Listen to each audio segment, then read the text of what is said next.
March the 3rd, 2011.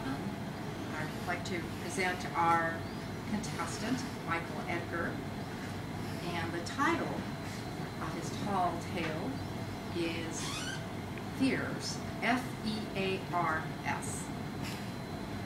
Title of the speech is Fears, F-E-A-R-S, and Michael Edgar.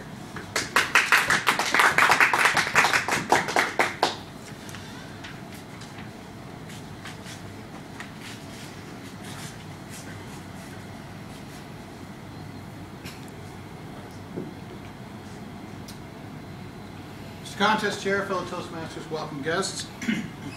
I'm Mr. Edgar. I'm from the Department of Homeland Security, and I'm here to introduce the successor to the Federal Emergency Alert Rating System.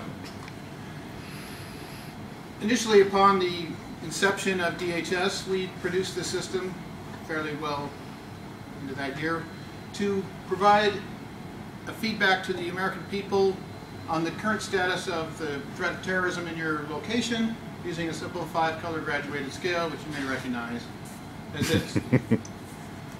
Now, from the onset, this scale was widely derided in the media and on late-night talk shows as being overly complex and confusing.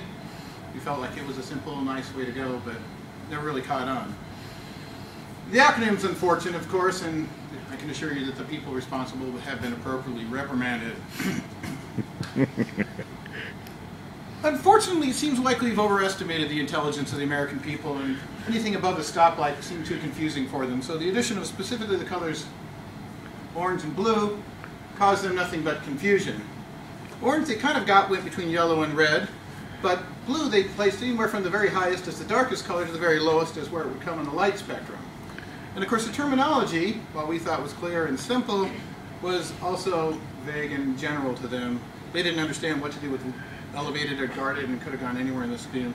And they understood severe and high, but not really what sort of categories went into each one.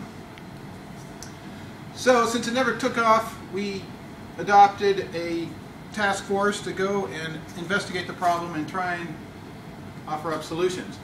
So we performed interviews and took surveys and analyzed the data and discovered all the problems and confusions that I've aforementioned. And an interesting fact that when it comes to terrorism awareness, the American people fall into 3 fairly distinct groups. Those who overreact to terrorism information, that means 70% of the population. Those that react appropriately, only 5%, and the remaining 25% underreact to terrorism information. Informally, we call them the criers, the cautious, and the clueless. Now the first group, the criers, found that every time they saw one of these indicators, regardless of the value it was at, it reminded them that there was something to be afraid of, and they were constantly nervous about it. Even if they understood that green was the lowest level possible, some still kind of thought the blue might be. They looked at it and they saw the word low there, and they really wanted us to tell them that there was no threat of terrorism, as unrealistic as that might be. So whatever the situation was, they were constantly afraid. They didn't go do anything about it, but they were afraid. The second group took the time to learn and understand the system, could at a glance understand the situation and how cautious to be. They even went on the website and addressed the listed precautions that a person should take for both terrorism and other emergencies, and by and large discovered they were doing all those things already.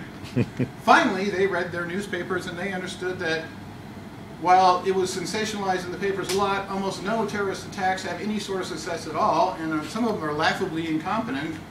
For example, the underwear bomber, the shoe bomber, and the cooking up liquids in a lab in an airplane laboratory.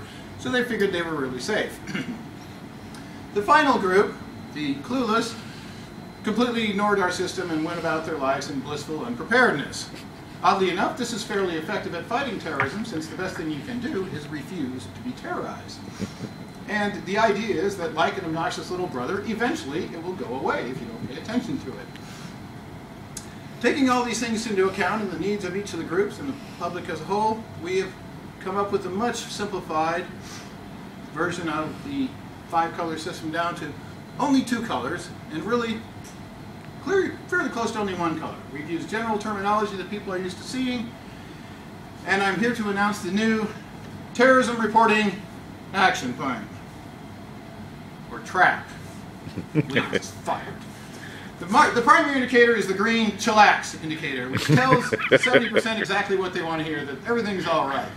The beautiful cost savings of this is these signs will be painted and hard-coded and slapped everywhere around the city, and they never need to change. Because we're never going to tell you anything different. And the way you will tell if an actual terrorism attack has been successful in the area is by the destruction around you. And we think even the clueless won't need a sign at this point. They can, however, look at TV screens or their iPhones and social media where they will see the secondary red OMG indication, it says, which will give them instructions of where to go to find information since they delayed and didn't prepare. And hopefully this is the best we can do for the public and to meet their needs. So this is a system, it's ready, it's going into effect right now. We're changing the signs as we speak. And please remember, terrorists are incompetent weenies, so refuse to be terrorized.